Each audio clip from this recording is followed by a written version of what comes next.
সুপ্রিয় দর্শক, গুরুত্বপূর্ণ বিষয় নিয়ে এনটিভির আজকের আলোচনায় আপনাদের স্বাগত জানাচ্ছি।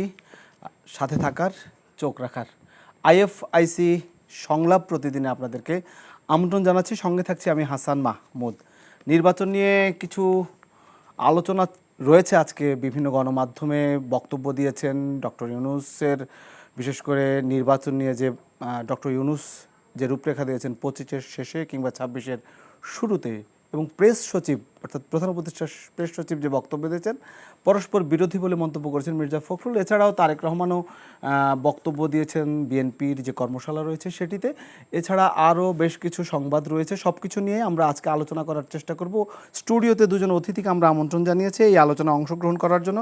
রয়েছেন আমার বাইরে ডক্টর আইরিন খান, অধ্যাপক, জাহাঙ্গীরনগর বিশ্ববিদ্যালয়, এবং পাশে রয়েছেন সারোয়ার তুষার, যুগ্ম আহ্বায়ক, জাতীয় নাগরিক কমিটি। আপনাদেরকে স্বাগত জানাচ্ছি আজকের আলোচনার কিছুটা সূত্রপাত করার চেষ্টা করেছি যে বর্তমান রাজনীতি, এবং বিশেষ করে আজকে একটি আলোচনা এসেছে, সেটি হচ্ছে পিলখানা হত্যাকাণ্ডের বিষয়ে। মানবতা বিরোধী অপরাধের ট্রাইব্যুনালে যারা হত্যা হয়েছে, যারা নিহত হয়েছে, তাদের পরিবারের সদস্যরা একটি অভিযোগ দায়ের করেছে। নিশ্চয়ই আপনারা জেনেছেন, এটি একটি নতুন ঘটনা।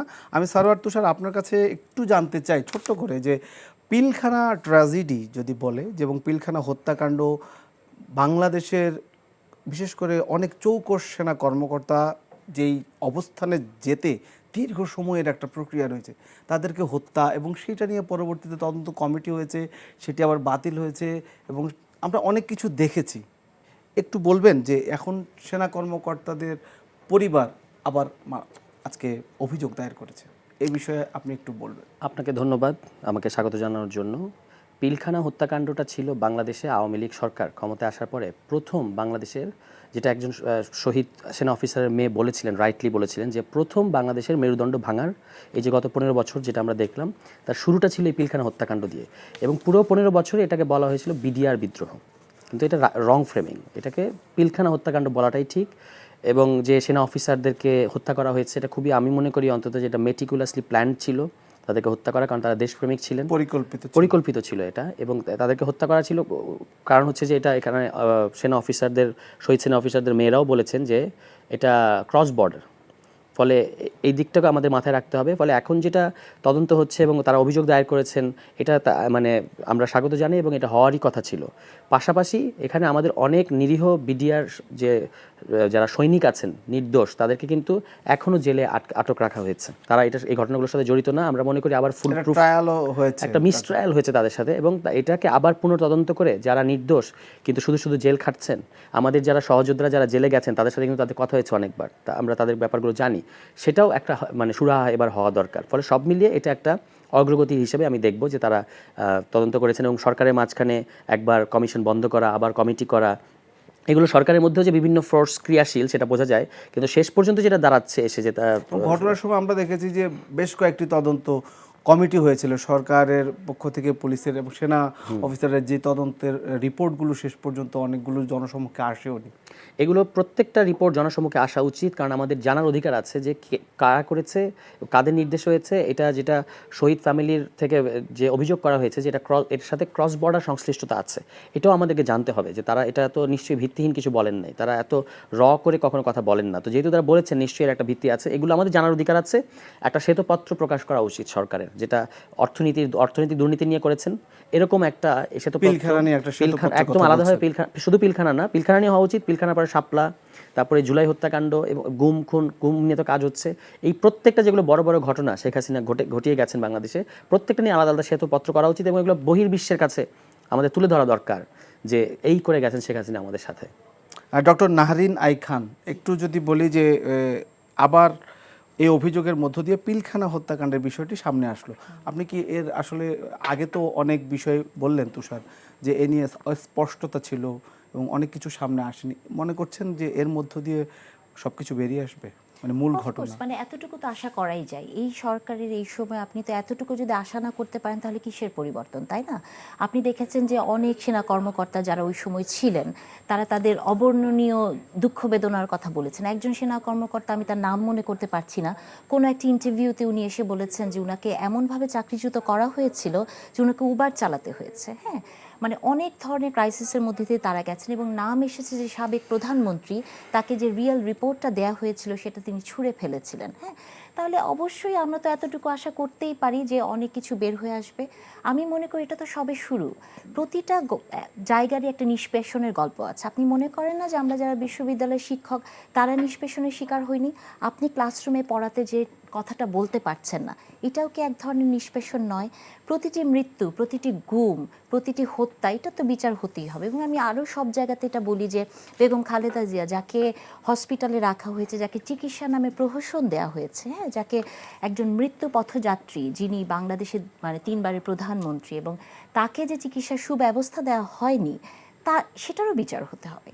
সো প্রতিটা জায়গায় যে ধরনের অনিয়মগুলো হয়েছে সেটা সুরাহা করতে হবে। তবে সেই সাথে সাথে আমি এটাও বলতে চাই যে সব কিছু সুরাহা তো আর এই অন্তর্বর্তীকালীন সরকারের করার কাজ নয়, বা করতেও পারবেন না।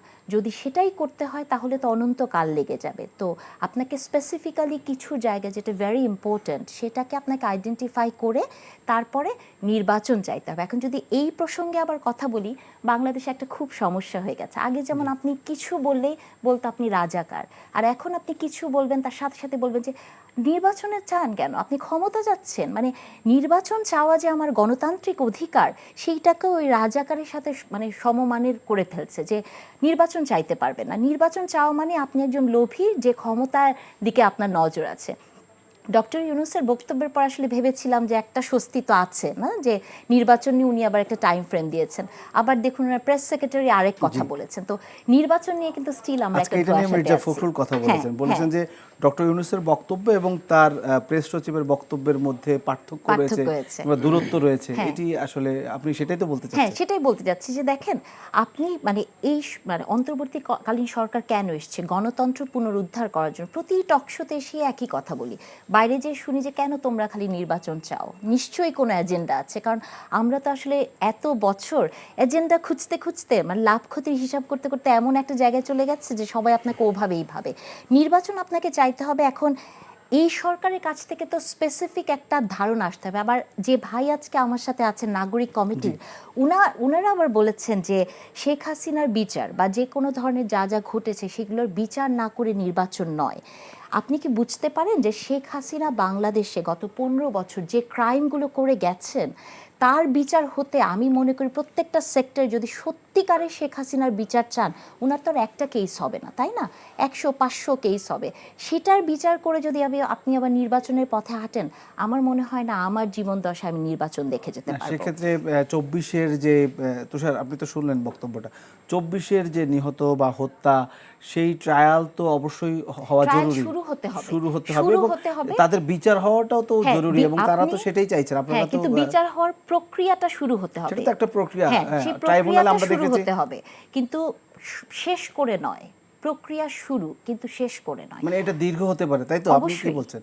মানে এটা দীর্ঘ হওয়া উচিত না। এটা আপনার যেহেতু এটা দ্রুত বিচার ট্রাইব্যুনালের মধ্য দিয়ে এটাকে আপনার নির্দিষ্ট সময়ের মধ্যে যদি যেহেতু তারা অন্য কিছু করছে না, যারা এই বিচারের ব্যাপারটা দেখছে, ফলে তারা এটা কেন পারবে না?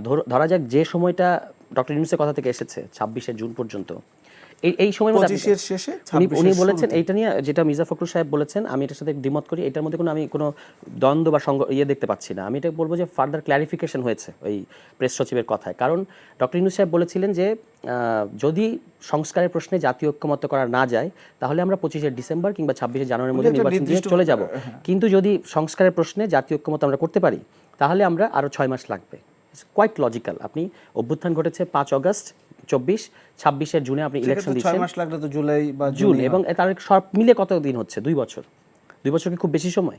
এখন এই 2 বছর যদি আমরা সময় দিতে না চাই এবং এর মধ্যেই বিচার হওয়াটা কোনো বিষয় না, এই 2 বছরের মধ্যে যারা শুধু বিচার নিয়ে কাজ করছে 2 বছর যথেষ্ট সময় যদি তারা শুধু এটা নিয়ে ইয়ে করে, কারণ এটা তো আওয়ামী লীগের সেই মানে ক্যাঙ্গারু কোর্ট না যে আপনি বিচার করবেন না বা মন মতো বিচার করবেন, এটা তো একটা ফেয়ার ট্রায়াল হবে এবং বাইরে থেকেও অনেকে এখানে ইনভলভড হচ্ছে, ফলে এটা 2 বছরের মধ্যে এটা বিচার করা সম্ভব বলে আমি মনে করি। কিন্তু বিচার তো আমাদের দেশে যেই বিচারিক প্রক্রিয়া সেটা একটা দীর্ঘ প্রক্রিয়া হয়, আর এই বিচারেও বিশেষ করে ট্রাইব্যুনাল থেকে প্রতিটি ধাপে কিন্তু আপিল করা যাবে, সেক্ষেত্রে সেইটাতেও দীর্ঘসূত্রিতার একটা জায়গা তৈরি হতে পারে। হ্যাঁ, হতে পারে, কিন্তু হওয়া উচিত হবে না। এটাকে আপনার আমাদের যে দীর্ঘসূত্রিতা আছে সাধারণত আদালত এবং বিচার আচারের ক্ষেত্রে, এটাকে এটার বাইরে রাখতে হবে।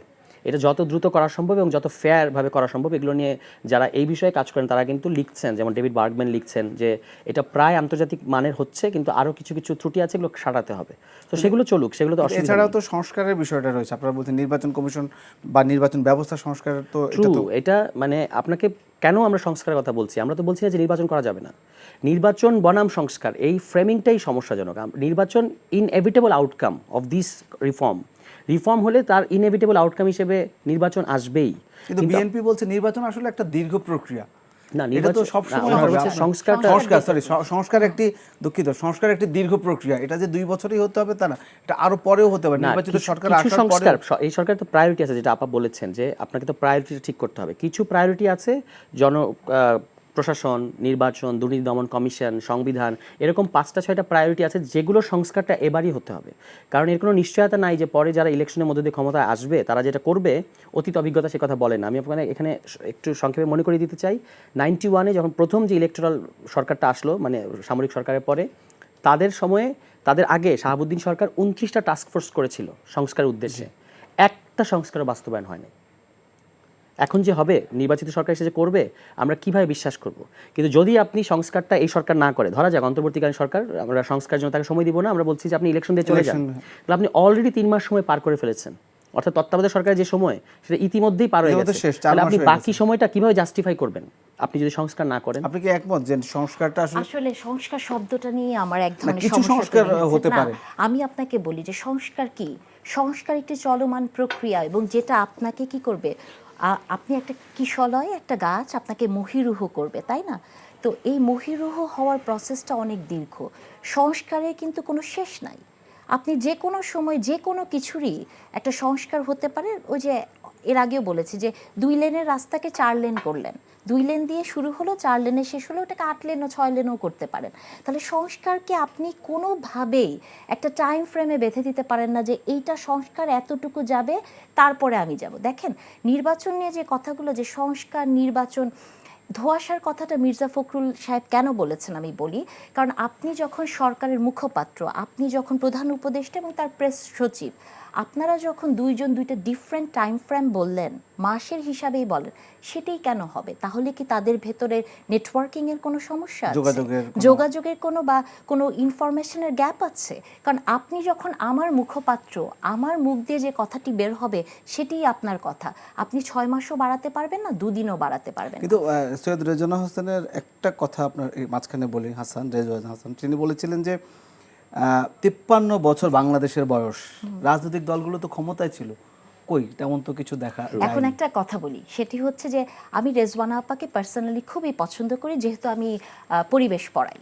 কিন্তু কেন যেন আমার মনে হচ্ছে এটি কি ক্ষমতারই কোনো ধরনের কোনো শক্তি কিনা।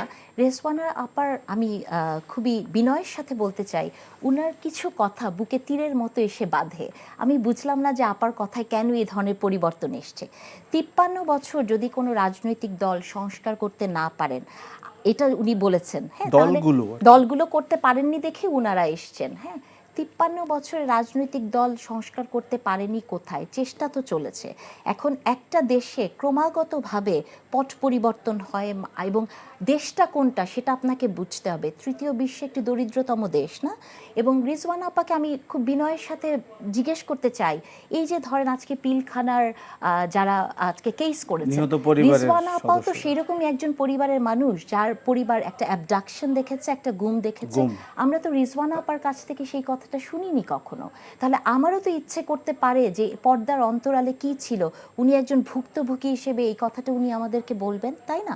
তো সংস্কার যে বিষয়টার কথা বলে যে রাজনৈতিক, আপনাকে বিশ্বাস করতে হবে রাজনৈতিক দলের ক্ষমতায়ন ছাড়া একটা গণতান্ত্রিক প্রক্রিয়া চলতে পারে না, এবং সেটা অর্থাৎ নির্বাচিত সরকারের হ্যাঁ কথা বলছেন। অবশ্যই। এবং দেখেন আপনি যদি বলেন যে আগে কি হয়েছিল সেটার উপর বিবেচনা করে আপনি বর্তমানে রাজনৈতিক দলগুলোকে দেখেন, তাহলে তো হবে না। হ্যাঁ, আপনাকে প্রতিটা জায়গাতে যদি আপনি রিফর্ম আনেন, একটা দলীয় মানে যে দলটা মানে ধরেন রাজনীতি করেন তার ভেতরেও তো সংস্কার হচ্ছে। আপনি কি মনে করেন না যে 31 দফা দেয়া হয়েছে বা যা কিছু আসছে এগুলোও সংস্কারের একটা স্টেপ তারা নিচ্ছেন? তো দলের ভেতর তারাও নিশ্চয়ই এই রিয়ালাইজেশনের মধ্যে দিয়ে গেছে। তো সংস্কার করতে পারেনি দেখে মানে রাজনৈতিক দলের যে গ্রহণযোগ্যতা হারিয়ে যায়, এটা কিন্তু পৃথিবীর ইতিহাস বলে না। রাজনৈতিক দলের গ্রহণযোগ্যতা কখনোই হারায় না। যদি হারিয়েই যেত তাহলে উনারা আজকে রাজনৈতিক দল করার স্বপ্ন দেখতেন না, কারণ সবাই জানে যে আপনারা কি রাজনৈতিক দল করার স্বপ্ন দেখছেন? ওনারা প্রসেসের মধ্যে আছেন। তাহলে আপনি বলেন যে যারা এই আন্দোলনে ভূমিকা রেখেছে, যারা ছাত্ররা আসছে, তারা একটা বিশাল পরিবর্তন আমাদের সামনে এনে দিয়েছে, তারাই যদি রাজনৈতিক দলের দিকে যায় তাহলে আপনাকে ধরে নিতে হবে যে রাজনৈতিক দল কখনো ব্যর্থ হয় না। রাজনৈতিক দলের হাতেই সংস্কার এবং ক্ষমতা।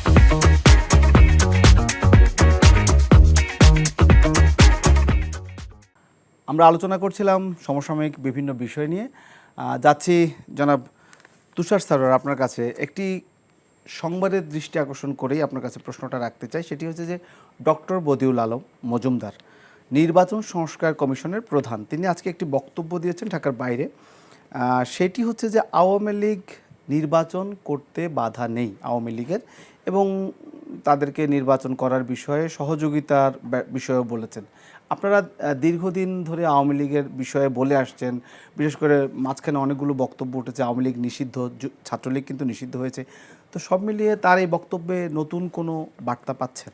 এটা খুবই নিন্দনীয় বক্তব্য উনি রেখেছেন, এবং আমি মনে করি তার জুরিসডিকশনের বাইরে গিয়ে উনি কথা বলেছেন। তার কাজ হচ্ছে নির্বাচন ব্যবস্থা সংস্কার করা এবং প্রস্তাব করা যে এভাবে নির্বাচন হতে হবে, আরপিও সংশোধন করতে হবে, ইত্যাদি ইত্যাদি। রাজনৈতিক দল কোন দল আসতে পারবে কি পারবে না এটা একটা রাজনৈতিক সিদ্ধান্ত, এবং এটা সরকারের সিদ্ধান্ত, এবং রাজনৈতিক দলগুলোর সাথে পরামর্শ করেই সেখানে সরকার যাবে, ছাত্রদের সাথে পরামর্শ করে, সবার সাথে। আপনার তো এটা বলার কোনো দরকার নেই। এবং আপনি এটা বলেছেন যে আসতে কোনো বাধা নাই, এই একই ধরনের কথা আগে একজন উপদেষ্টা বলেছিলেন।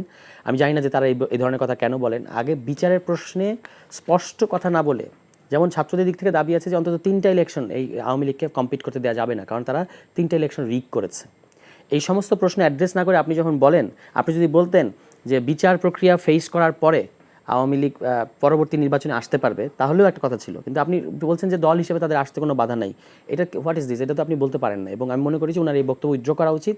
এই বক্তব্যটা উনি দিয়ে এই অভ্যুত্থানের স্পিরিটের বিরুদ্ধে একটা অবস্থান নিয়েছে। কিন্তু দল হিসেবে তারা আসলে নির্বাচন আসতে পারবে না কেন? এটা তো নিষিদ্ধ না, নিবন্ধন বহির্ভূত না, আসতে পারবে না। তার কারণ হচ্ছে যে আপনি 3টা ইলেকশন, বাংলাদেশকে 3টা ইলেকশনে আপনি বঞ্চিত করেছেন।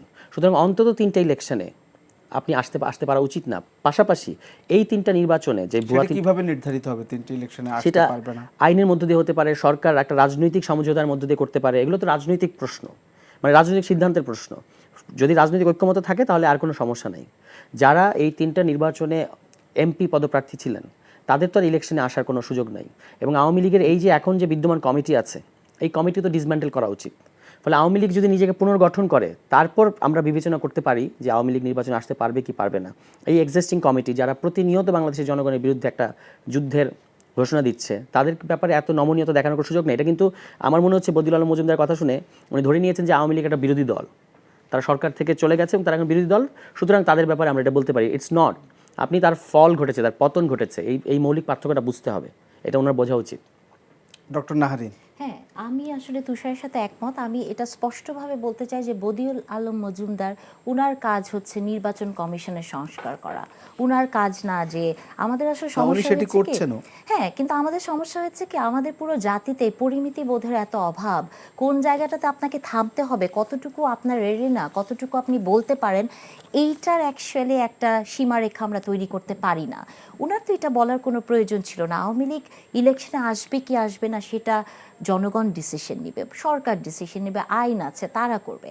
তো এবং এটাও আপনাকে মনে রাখতে হবে, যে আওয়ামী লীগের কথা আপনি বলছেন, আওয়ামী লীগ বলতে কিন্তু শেখ হাসিনা এবং শেখ পরিবারই এখন পর্যন্ত বাংলাদেশে যে দুটো দল, আমরা প্রধান দল ধরি, তারা কিন্তু পরিবারতন্ত্রে। এবং এটা ছাড়া আমি বিশ্বাস করি বেগম খালেদা জিয়া এবং তারেক রহমান ছাড়া যেমন বিএনপি না, শেখ হাসিনা এবং তার পরিবার ছাড়া আওয়ামী লীগ নয়। তাহলে যে পরিবারটা দ্বারা একটা দেশে আপনি দেখবেন আজকে ব্যাংকে এস আলমের এগেইনস্ট একটা হয়েছে, দেখেন ব্যাংক হিসাব জব্দ করা হয়েছে, পরিমাণে লুটপাট হয়েছে। শুধু লুটপাট না, আজকে শেখ পরিবারের একজন যিনি ব্রিটেনে রাজনীতি করছেন, তাকে নিয়েও ডেইলি মেইলে একটা নিউজ হয়েছে যে রাশিয়া থেকে আপনার যে পারমাণবিক চুক্তিটা হয়েছে তাতে $4 বিলিয়ন, বিলিয়ন না মিলিয়ন সেটাও আমি আসলে বলতে পারি না, ঘুষ নেওয়া হয়েছে না, সেটা নিয়ে তদন্ত চলছে। তো এইরকম একটা প্রেক্ষিতে আপনি আসলে কোনো ধরনের কোনো চিন্তা ভাবনা না করে এই ধরনের কথা বলে দেওয়াটা আসলে খুব সমীচীন নয়। এবং আমরা দেখেছি যে সাখাওয়াত সাহেব এই ধরনের একটা কমেন্ট করে তাকে পদচ্যুত করা হয়েছে, অন্য একটা ডিপার্টমেন্টে দিয়ে দেওয়া হয়েছে। আমি জানি না যে বদিউল আলম সাহেবের ভবিষ্যতে কি লেখা আছে, তাই না? কিন্তু আমি যদি এভাবে বলি যে বাংলাদেশে তো দুজনকেই বলতে চাই যে বাংলাদেশে তো আওয়ামী লীগের ভোট বা আওয়ামী লীগ চলে গেছে, বা আমরা যদি বলি যে মাথার দিকটা চলে গেছে, কিন্তু তার যে নেতা কর্মী, বিশেষ করে যে সহযোগী সংগঠন বা অন্য অন্য সংগঠন, তারা তো রয়েছে বা ভোট রয়েছে যদি বলতে চাই, সেক্ষেত্রে কি বলবেন? হ্যাঁ, ধরেন ভোট তো রয়েছে, কিন্তু আমি সবসময় কি মনে করি জানেন, যে গত 15 বছরের আওয়ামী লীগও আমি বলবো না, গত 5 বছরে আওয়ামী লীগের যে কর্মকাণ্ড ছিল যে কোনো জায়গায়, তৃণমূল থেকে টপ, মানে আপনি যে জায়গাতেই দেখেন, একজন কোনো সুস্থ বিবেকবান মানুষ আসলে এই দলটার যে কৃতকর্ম সেটাকে সাপোর্ট করতে পারে না। হ্যাঁ, ভোট ব্যাংকে নিশ্চয়ই কোনো পরিবর্তন হবে, এটা আমি বিশ্বাস করি। কারণ এই আন্দোলনে আপনি দেখবেন যে প্রায় 13 জন হিন্দু ধর্মাবলী লোক কিন্তু মারা গেছেন, যেটা হয়তো মিডিয়াতে তেমন করে আসে না। আমরা কিন্তু সংখ্যালঘু হিন্দু ধরলেই আমরা ভাবি কি যে আওয়ামী লীগের সাপোর্টার না। এই আন্দোলনে প্রচুর হিন্দু আছেন যারা কিন্তু একই তালে আন্দোলন করেছে। তো ভোট ব্যাংকের একটা পরিবর্তন হবে, এটা আমি বিশ্বাস করি। এবং সেই সাথে সাথে একটু অন্য প্রসঙ্গ, কিন্তু যেহেতু পারমাণবিক চুক্তি নিয়েই কথা হলো, সেটা নিয়ে যে ঘুষ কেলেঙ্কারির একটা তথ্য এসেছে, আপনারা জানেন কিনা আমি জানি না, যে বাংলাদেশের একটা পারমাণবিক বিদ্যুৎ কেন্দ্রের একটা চুক্তি হয়েছে ভারতের সাথে, জনবল প্রশিক্ষণ এবং ব্যবস্থাপনাটা ভারতের হাতে দেয়া হয়েছে। আপনি দেখেন যে নিউক্লিয়ার পাওয়ার প্ল্যান্টের মতো একটা সেন্সিটিভ একটা জায়গায়, হ্যাঁ, ভারতের এক ধরনের ইন্টারভিন কিন্তু এনশিওর হয়ে গেছে। এটা কিন্তু একটা দেশের জন্য খুব ডেলিকেট একটা জায়গা না। এবং দেখেন রাশিয়া কিন্তু ইউক্রেনের পাওয়ার প্ল্যান্ট উড়িয়ে দেওয়ার সবসময় এক ধরনের হুমকি দেয়। তো এই ধরনের বিষয়গুলো যে হচ্ছে, আমরা এটার দিকে লক্ষ্য না করে আমাদের প্রধান উপদেষ্টার যিনি মাস্টার মাইন্ড, তিনি দেশের আয়তন বাড়াতে চান, আবার তার পোস্টটি ডিলিট করে দেন।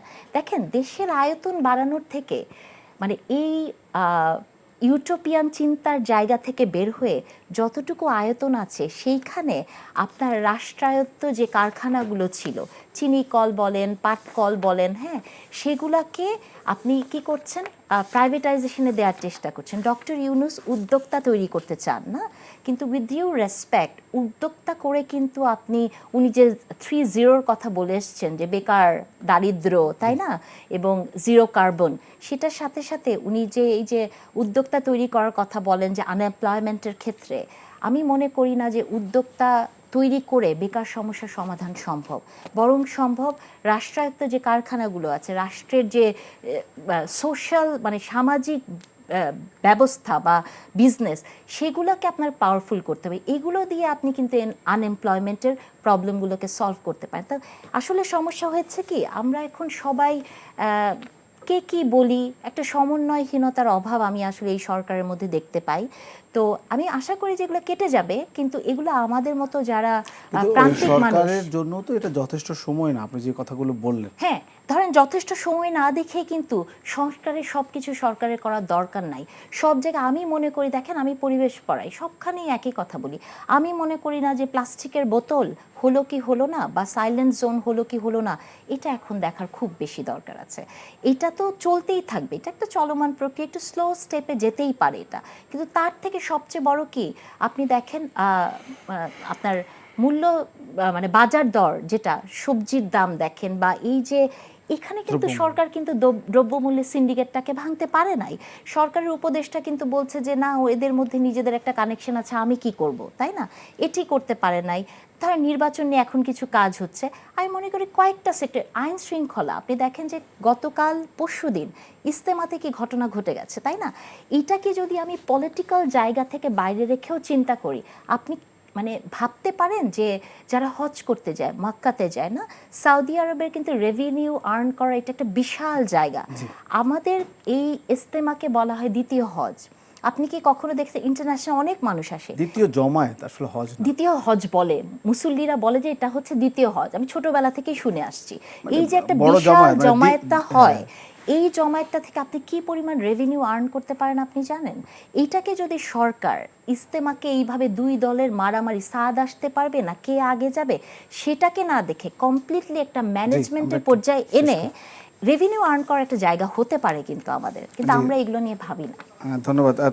জনাব তুষার, আমি একটু জনাব তারেক রহমানের একটা বক্তব্য আপনার দৃষ্টি আকর্ষণ করছি। সেটা হচ্ছে যে তিনি আজকে বলেছেন যে বেগম খালেদা জিয়াকে হত্যার ষড়যন্ত্র হয়েছিল এবং তিনি এবং তার পরিবার সবচেয়ে বেশি বিগত সরকারের সময়, বিশেষ করে পালিয়ে যাওয়া সাবেক শেখ হাসিনা সরকারের সময় সবচেয়ে বেশি নির্যাতিত হয়েছে, তার দল গুম খুনের শিকার হয়েছে। প্রশ্নটা এই জায়গায় যে তিনি একটি নতুন বাংলাদেশ গড়ার কথা বলছেন, এখন পর্যন্ত আপনারাও একটি নতুন বাংলাদেশ গড়ারই কথা বলছেন, কোনো মানে দ্বিমত তো নেই, মানে আপনাদের মধ্যে একটা জায়গা তো ঐক্য, মানে একমত রয়েছে। তাহলে আপনারা আপনাদের এই পথ নকশায় কি বিএনপির সাথে আপনাদের যে সমঝোতা, সেই জায়গাটা আপনারা কতটুকু এগিয়েছেন? আমরা দেখেছি যে রাষ্ট্রপতি ইস্যুতে আপনারা কিন্তু বিভক্ত হয়ে গেছেন। আওয়ামী লীগ নিষিদ্ধের বিষয়ে আপনারা দুই প্রান্তে ছিলেন, বিশেষ করে নাগরিক কমিটি। এখন আসলে আপনাদের সাথে বিএনপির দূরত্ব কতটুকু? মানে কিছু দ্বিমত তো আমাদের আছে, এটা অস্বীকার করা যাবে না। রাষ্ট্রপতি ইস্যুতে আমাদের একটা অবস্থান ছিল, তারপর এরপরে যেটা আপনি বললেন আরেকটা, সেই প্রশ্ন, মানে বেশ কিছু প্রশ্নে আমাদের দ্বিমত আছে, সংস্কার এবং নির্বাচন নিয়েও দ্বিমত আছে।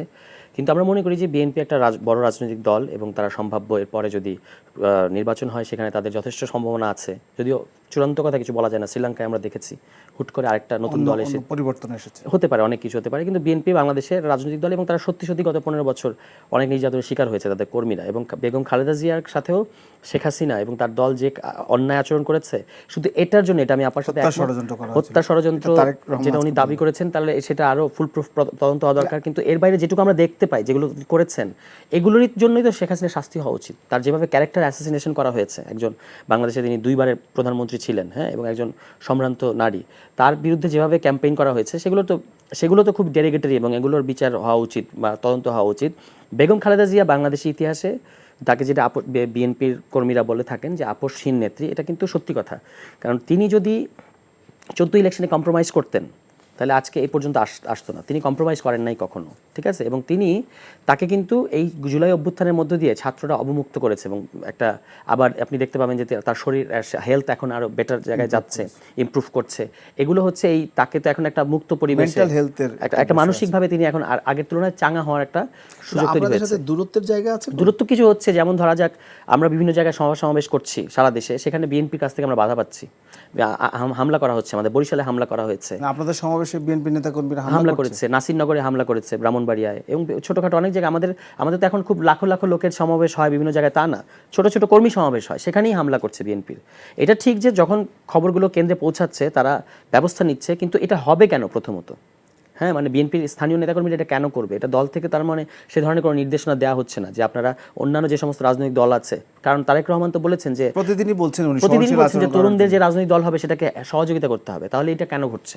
তাহলে যারা করছে তাদের বিরুদ্ধে তো, যেমন আমি বরিশালের ঘটনাটা বলি, আমাদের যুগ্ম সদস্য সচিব ডাক্তার মিতু, তার সমাবেশে হামলা করেছে, এখন প্রায় 72 ঘন্টা বেশি পার হয়েছে, বিএনপি কোনো ব্যবস্থা নেয় নাই কিন্তু এখনো পর্যন্ত, দলীয় কোনো ব্যবস্থা তার বিরুদ্ধে নেওয়া হয়নি। কাউকে অভিযুক্ত করতে পারেন যে বরিশালের বিএনপির নামেও হতে পারে? না, বিএনপির, মানে বিএনপির তারা বিএনপির পদধারী নেতাকর্মী, আমার এই মুহূর্তে নাম মনে নাই, কিন্তু তারা ওই ঘটনা ঘটার পরে যখন এটা নিয়ে সোশ্যাল মিডিয়ায় নিউজ হয়েছে, যখন পত্রিকা নিউজ হয়েছে, তখন তারা কিন্তু আবার আপোষ করতে চাচ্ছে, সমঝোতা করতে চাচ্ছে। কিন্তু আমরা সমঝোতা কেন করব?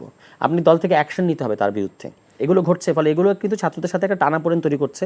এটা মিট আপ করা উচিত, কারণ আমাদের তো একই বাংলাদেশে আমাদের রাজনীতি ভিন্ন, কিন্তু একই বাংলাদেশ আমাদের থাকতে হবে, ফলে এটা তো আমরা রাজনীতি তো ভিন্ন হবে, ভিন্ন মত থাকবে, সে ভিন্ন Definitely. কথা বলার অধিকারের জন্য আপনাদের এক্স্যাক্টলি। তাহলে সভা সমাবেশ করার অধিকার, যে সকল কারণে অভ্যুত্থান ঘটেছে, বিএনপি তো সাফারার, যে সভা সমাবেশ করতে না পারার গত আওয়ামী লীগ রেজিমে।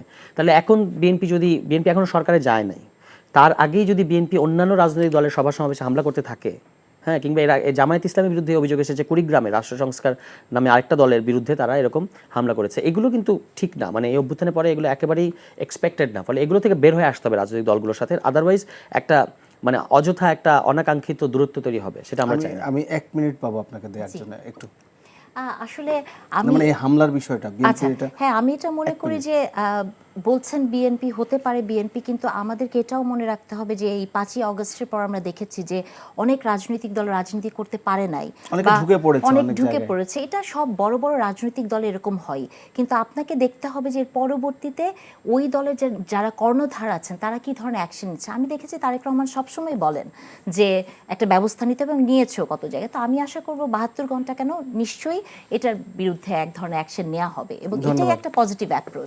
ধন্যবাদ আপনাদের দুজনকে স্টুডিওতে উপস্থিত হওয়ার জন্য। দর্শক, এই ছিল আজকের আইএফআইসি ব্যাংক নিবেদিত সংলাপ প্রতিদিন আয়োজনের আলোচনার সারবস্তু। আলোচনা থেকে প্রাপ্ত কিছু যুক্ত হোক, খোলা থাকুক সত্যের চোখ। সবাই ভালো থাকবেন, শুভ সন্ধ্যা।